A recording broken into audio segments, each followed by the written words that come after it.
If you're a new parent, you may have noticed that your baby's developmental skill and their sleep regressions tend to go hand in hand.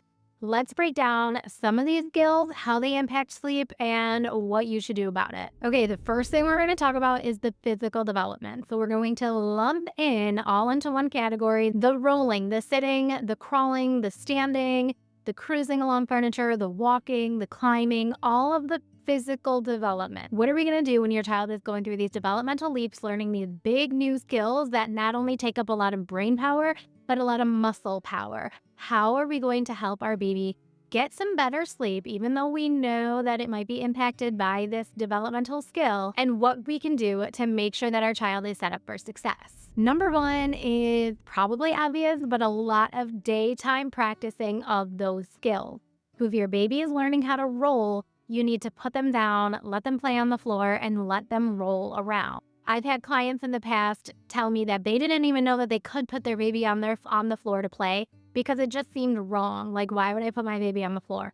That's their favorite place to play. So try to avoid plopping your kid in different containers. I've also seen parents have like rotating stations of the bouncer, the jumper, the like whatever different bumbo seat, all the different things that kids can be plopped inside, but you actually want to give them space and give them freedom to practice these skills during the day. Because then guess what? When you put them in the crib, it's essentially the same thing. They're in a wide open space where they can practice these skills. So if you have been a parent who in the past has always held your kid or worn your kid and you're never really giving them a chance to practice these skills on the floor, then the minute they're in the crib, they're like, freedom! And they want to practice these skills for the entire duration of their nap. So we will avoid that by giving them lots of time and space to practice during the day. You may want to lengthen your bedtime routine to allow for a buffer, a little bit of extra time where your child is in the crib but not quite asleep yet. So you'll do your routine maybe 5 to 10 minutes earlier than normal and then put them in the crib and let them do their own thing until they fall asleep.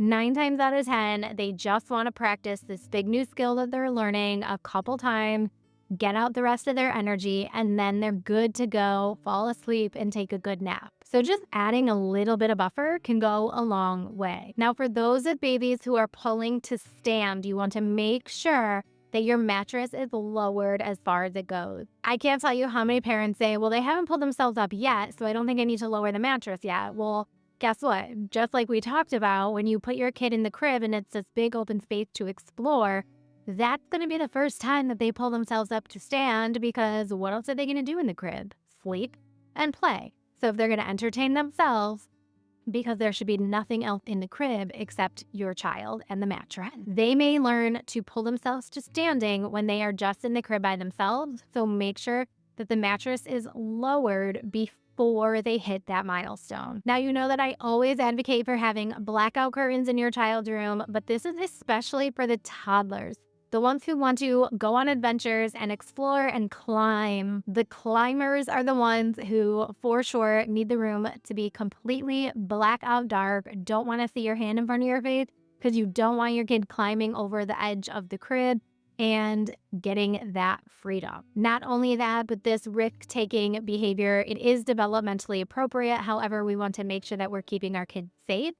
So having the room totally blacked out helps avoid the risk-taking of climbing and trying to get out of the crib. And most of the time when kids are starting to do this climbing, it's not because they don't want to be in the crib. It's because they want to climb. And what better place to practice climbing than in the crib that kind of looks like a jungle gym? So learning to climb does not necessarily mean that they need to switch to a toddler bed. It just means the sleep environment needs to be optimized so that they avoid climbing out of the crib and that they are still in a safe place. Another huge developmental skill that we're going to talk about is language bursts. When your kid starts learning how to babble, when your baby first finds their voice, when they start learning new words, you'll especially start to hear in the crib, mom, mom, mom. They're learning these new sounds. They're learning that they can use their mouth to make sound. So they're going to practice doing that in the crib. The best thing that you can do to help facilitate this development is to narrate your days with your child. The more you talk, the more they listen. They're hearing everything you say.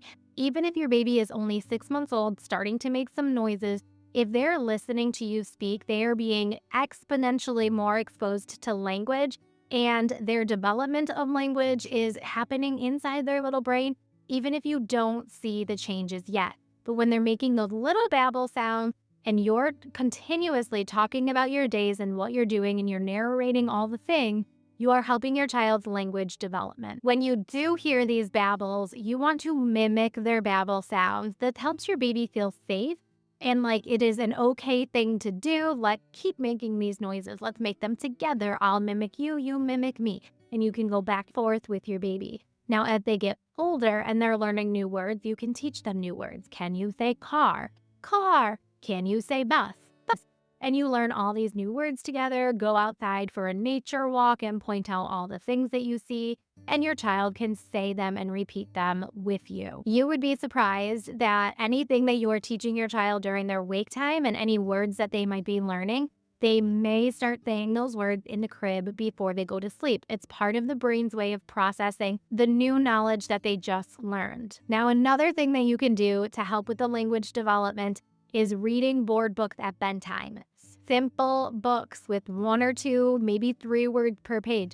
You're just pointing out pictures and learning new words. When your baby is in the crib, you may start hearing them repeat these words, start saying these phrases, sing to themselves, talk to themselves, all of these different ways of learning language and vocabulary. It is likely that they may go through a sleep regression because they want to have this extra time in the crib for their brain to process all of the new things that they're learning. And yes, it might impact sleep, but just like with the physical development skills, you need to give them a little bit extra time before you expect them to fall asleep. So rule of thumb, it typically takes about 20 minutes on average to fall asleep. So you definitely want to allow for that much time if your child is going through one of these developmental leaps. And it may be more or less, give or take, what your child is learning and how much they're practicing in the crib before they drift off to sleep. Now, if your baby is at the age of object permanence and separation anxiety, you may also see some dips in the amount of sleep that your child is getting during these developmental milestones. Object permanence typically happens between 7 and 9 months old, and then separation anxiety kind of comes around at that time when your child knows that just because they can't see you doesn't mean you don't exist. Now they know that you fully exist even when you walk away. This is when you might see them cry when you leave the room and scream almost like, hey, why are you leaving me? Because now they understand that you can just walk away, but why are you leaving? Because I'm your baby. The separation anxiety does tend to come back around ages 1, 2, 2.5, 3, those big milestones as well, such as starting at preschool or daycare. And of course, it can have an impact on your child's sleep. So what can we do to help?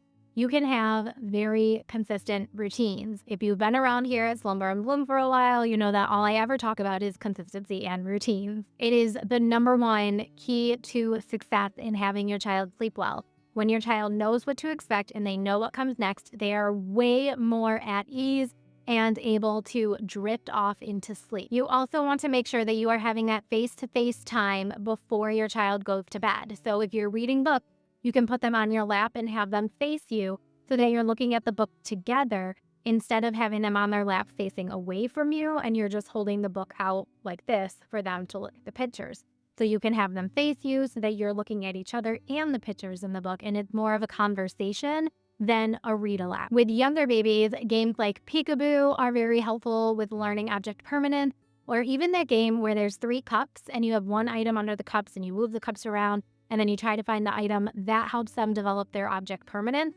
And when they're getting all of this practice and exposure during the day, they do a better job at night. Another thing that you can do to help at bedtime specifically when your child is going through separation anxiety is to make sure that you are using a key phrase every single day. Every time you put your kid to bed, you should use the same phrase.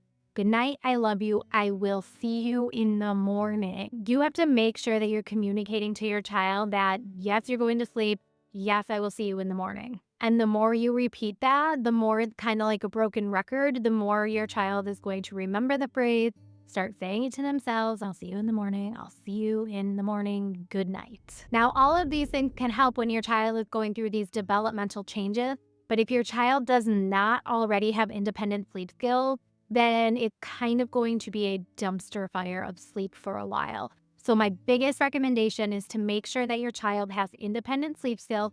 They can put themselves to sleep at bedtime, the middle of the night, nap time, and that all their sleep is predictable. You have the same routines, you're consistent every day, and your child knows exactly what to expect at sleep time. Meaning you're going to go through your bedtime routine, put your kid in their crib or bed, they're going to fall asleep on their own, sleep in their own space during the night, and wake up in the morning happy and ready to take on the day, practice these big new skills that they're learning, and explore the world around them. If your child's sleep is the dumpster fire we just talked about, then I can help you with a one-on-one consultation with a customized sleep plan and unlimited text support and scheduled phone calls throughout the 2-week program. I will leave a link to the consultation in the description box down below and in the comment section. I hope you enjoyed this video and keep blooming. Mwah.